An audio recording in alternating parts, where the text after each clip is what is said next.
We now present For the Record. Debate over Wisconsin's state budget has broken down as lawmakers in the same party can't come to an agreement. At the same time, security concerns in the Capitol after a gunman shot two Minnesota lawmakers. And the state Supreme Court has struck down laws from a previous political generation. We talk with Attorney General Josh Kaul about the impact. Welcome to For the Record. I'm Will Keneally. We'll get to those stories and more in just a moment, but we start first this week with the breaking news out of the state capitol. Now, we were poised on Thursday for a debate in the budget hearing room over things like childcare and new building projects. But shortly before that hearing was supposed to start, lawmakers canceled that hearing over internal debate between Republicans that control the state assembly and state senate. That news was first broken by Assembly Republicans, and they wrote in a statement that, quote, Assembly and Senate Republicans have met in good faith with Governor Evers over the past couple of weeks and have had productive conversations towards a budget, adding that leaders hope Senate Republicans will come back to the table to finish fighting for these reforms and complete the budget on time.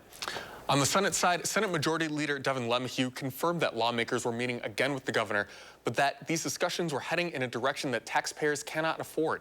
Senate Republicans are ready to work with the state assembly to pass a balanced budget that cuts taxes and responsibly invests in core priorities. Now, this debate is largely focused on Republicans in the state Senate. We learned this week that Senator Chris Kapenga is a no vote on the current budget plan, and he would rather see Wisconsin stick to the status quo spending plan, which is what happens if Wisconsin does not pass a budget by June 30th. That means Republicans in the Senate can only afford to lose one more vote until they need Democratic support to pass the state budget. Now, one other likely holdout is Whitewater Senator Steve Naas. He wrote in a statement that, quote, unfortunately, some legislators in the Capitol would rather cut a bad deal for taxpayers. There is nothing preventing the Republican majority in the legislature from passing a conservative state budget, except for the lack of willingness at the highest levels in the assembly. With all of that context, we turn now to political analyst Dave Cieslewicz for more on this budget breakdown. Now, how precarious is this budget right now to not being passed on time? Yeah, I think it's past precarious. It's almost logistically impossible to get it passed by June 30th now, just given the fact that Joint Finance still hasn't dealt with some of the biggest issues in the budget. After they do, it would have to go through the Senate, through the Assembly, through the governor's review, and there's drafting periods in between. So it's all but impossible to get the budget passed by the ostensible deadline. So you've dealt with city budgets in the past, being a former mayor. How late would this need to go for municipalities and school districts, for example, to start to worry? October, and budgets have gone as late as October before. The way that works is most local governments pass their budgets in November. They do that because they have to get property tax bills out by the end of the year. And before they pass their budget, they have to know what their state aid payments are going to be. And so the realistic deadline is sometime in October.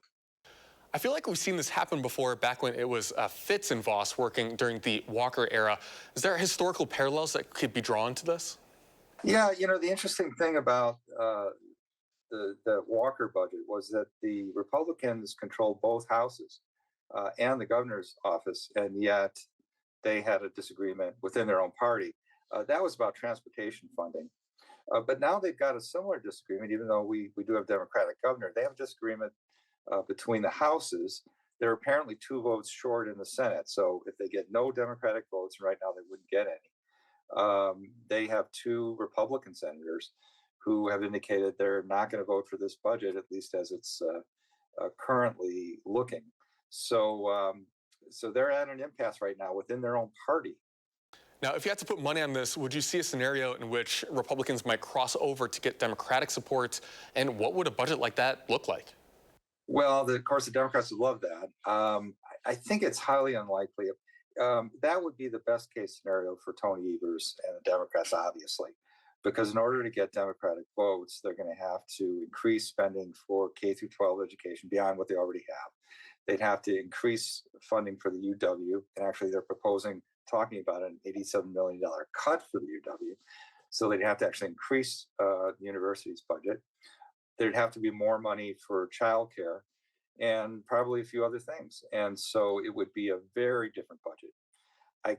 I doubt that the Republicans are going to let that happen. I think they'll find a way to get at least one more Republican vote in the Senate. So if Senator Naas here is the one holding all of this up right now, do you have a sense of what he's looking for? Well, He hasn't said, but Steve Nass has been a critic of the UW. And I wouldn't be surprised if the $87 million cut that they're talking about for the UW wasn't, at least in part, designed to test the waters with Nass to see if that would be enough to get his vote. So that's what I'm just guessing. The problem with it is, if they were to make good on that threat, Governor Evers might well actually veto the entire budget. I know he's threatened it before and not done it. He hasn't actually threatened it this time. But I just can't see Tony Evers signing a budget with an $87 million cut for the UW. So it's a little bit of a rock and a hard place for the Republican leadership. If they really need Nass's vote, what they're going to have to do to get it may mean that Governor Evers can't live with the budget at all. Dave Cheslevich, thanks so much. As we're recording this, the legislature's powerful budget writing committee has not rescheduled a new hearing after that one that was canceled on Thursday. But after that notice that the budget writing committee would not meet last Thursday, Democratic lawmakers on the Joint Finance Committee spoke with reporters about the path forward and what that looks like. I mean, they gave the entire budget process over to these extremists for weeks now, as we've all sat through these hearings and watched as they weren't putting the money into public schools that we know we need, that they weren't putting the money into programs that we know we need across the state so working families can succeed. It really has been a shocking display in the Capitol in the Joint Finance hearings. But the state budget wasn't the only thing happening in the Capitol this week. Both chambers of the state legislature held floor sessions to pass a slate of bills, among them a bill that would allow advanced practice registered nurses more ability to practice medicine without the oversight of a doctor. Advocates say that this could be a huge help to rural healthcare systems that may struggle to find doctors. Now, the bill received bipartisan support, but Governor Evers has vetoed two similar bills in the past. In a veto message last year, Evers said he objected to new standards for APRNs that did not provide adequate experience requirements. Also in the state capitol, the state Supreme Court struck down one of the so-called lame duck laws passed in the waning days of the Walker administration. Now, this law took away some power from the incoming Attorney General, but now the state Supreme Court unanimously ruled that the legislature's powerful budget writing committee can't block the Department of Justice from reaching settlements in civil suits. And we'll speak with the Democratic Attorney General, Josh Kaul, later in the program about the impacts that this decision will have. We learned this week that at least 11 lawmakers from Wisconsin appeared on a list reportedly belonging to the shooter, accused of killing one Minnesota lawmaker and shooting another. All three of the Democrats representing Wisconsin in D.C. have appeared on various lists from that suspected shooter. We sat down with Dane County Congressman Mark Pocan about security concerns that he might have in the wake of that shooting. It is part of the problem with the national rhetoric being raised by the president, by many in Congress, and even in state legislators, where when you start to act like the opposition party is your enemy, when you start to use, rhetoric that treats people not like humans, all of that has an impact to people like this assailant who clearly is not completely wired correctly, right? So, people just have to be more careful and take the rhetoric down a bit. Coming up after the break, we dive deeper into trends of political violence that we're seeing right now. We sit down with a policy attorney with the Giffords Project. And later, we speak with the Attorney General in the wake of the state Supreme Court decision that returns some powers to his office. We'll be right back after this.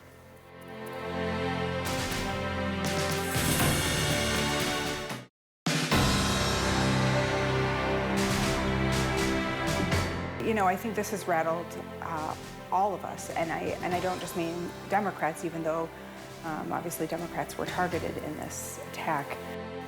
Welcome back to For the Record.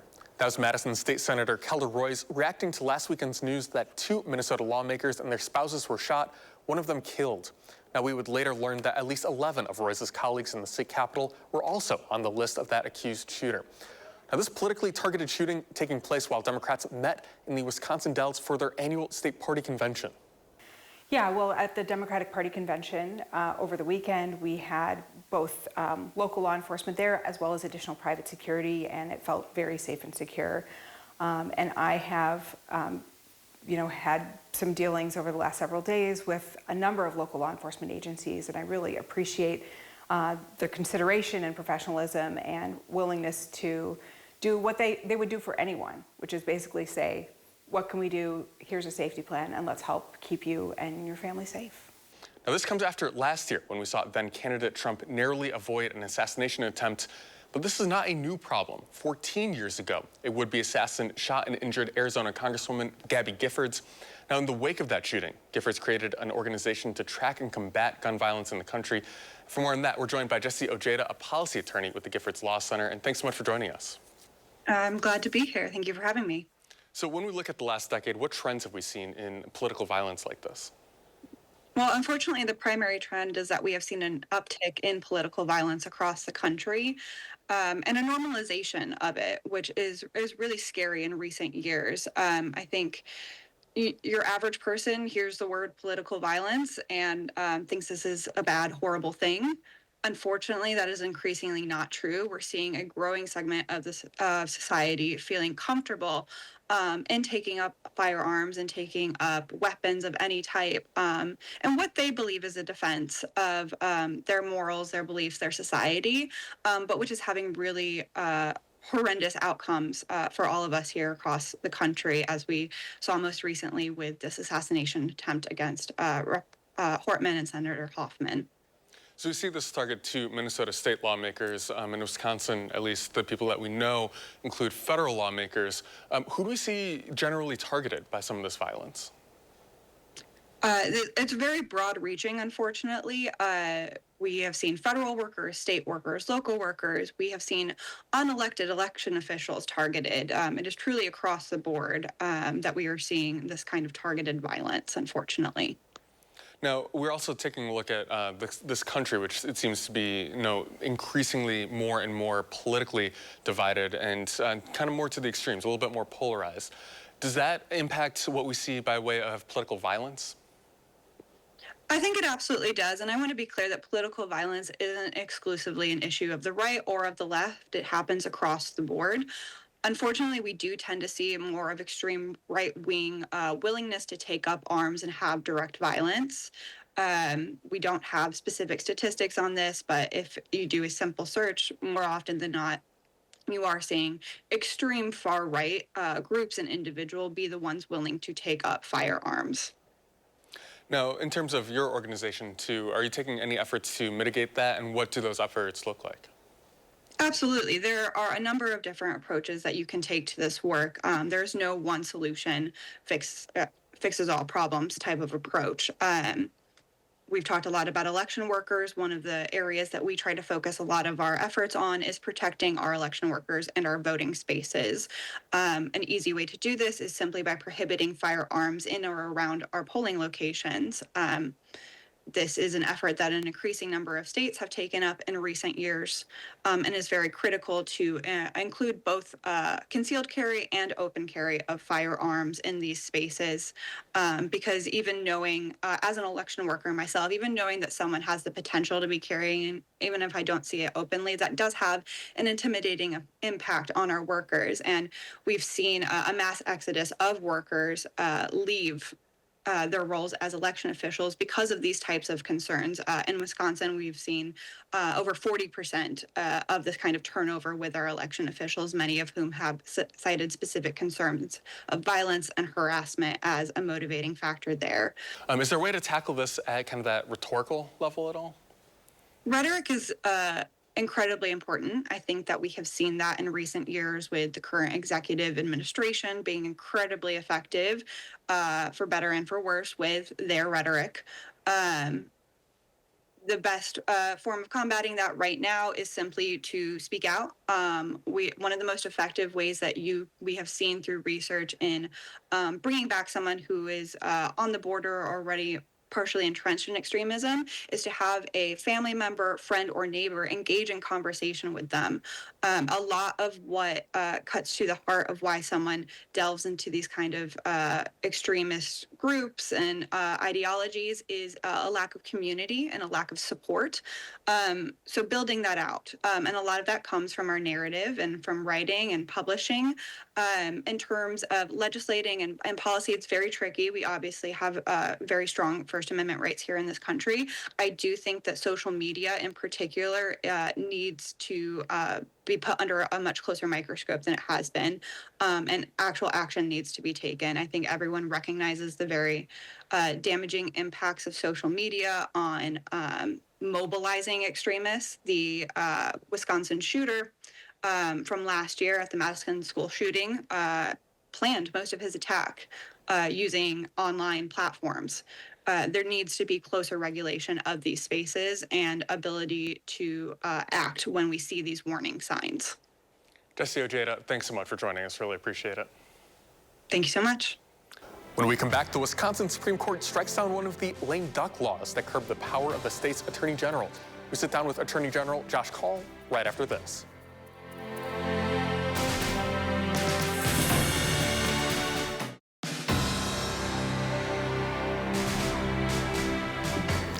Welcome back to For the Record.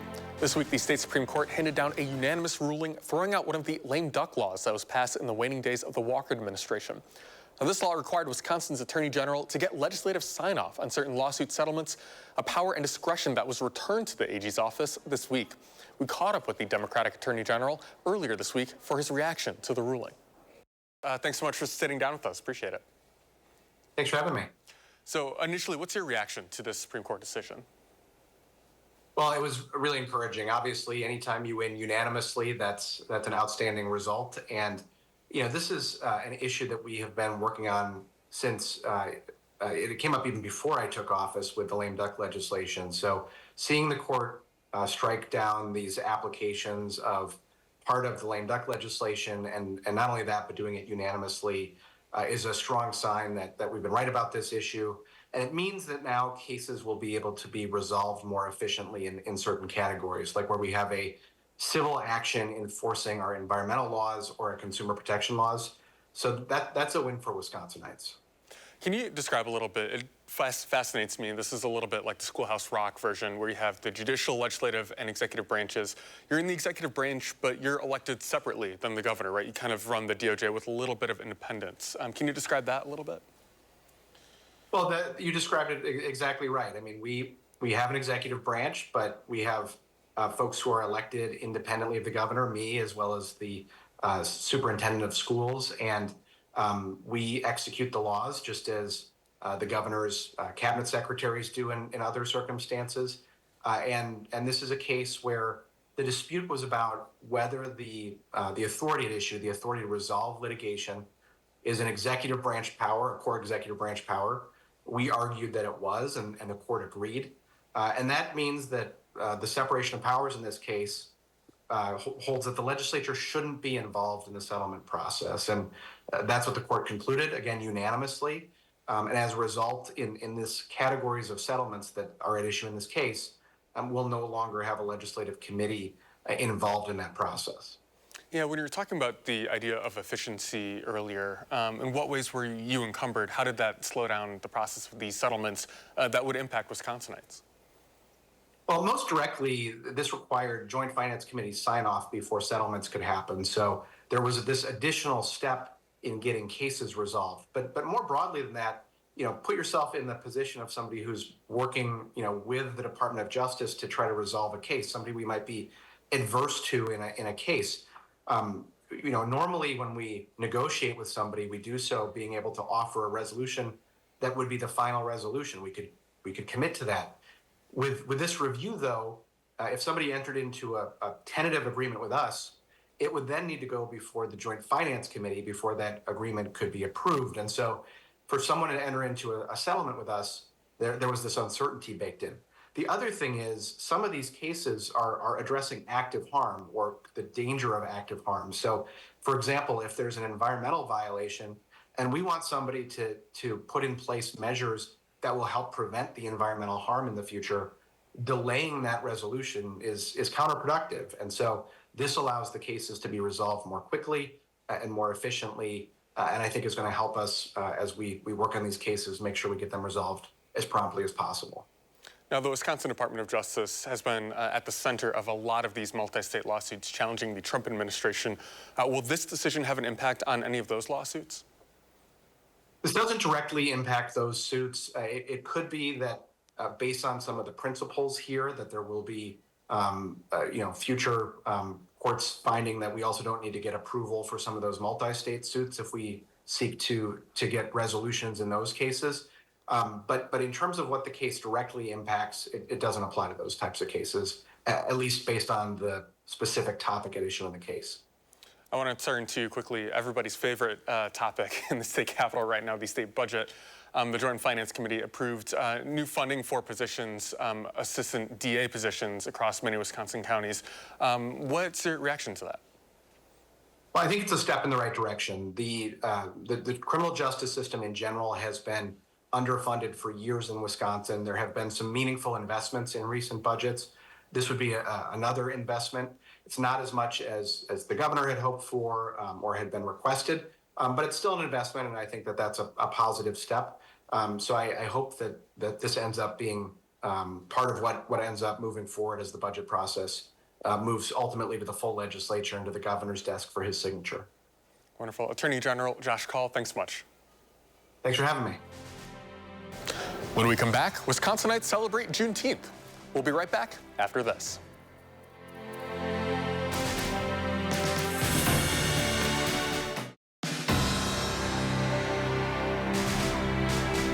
Welcome back to For the Record.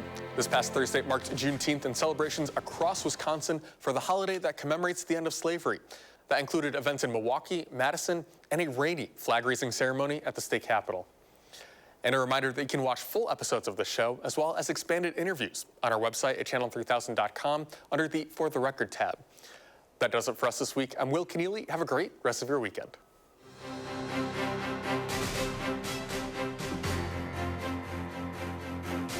This has been For the Record.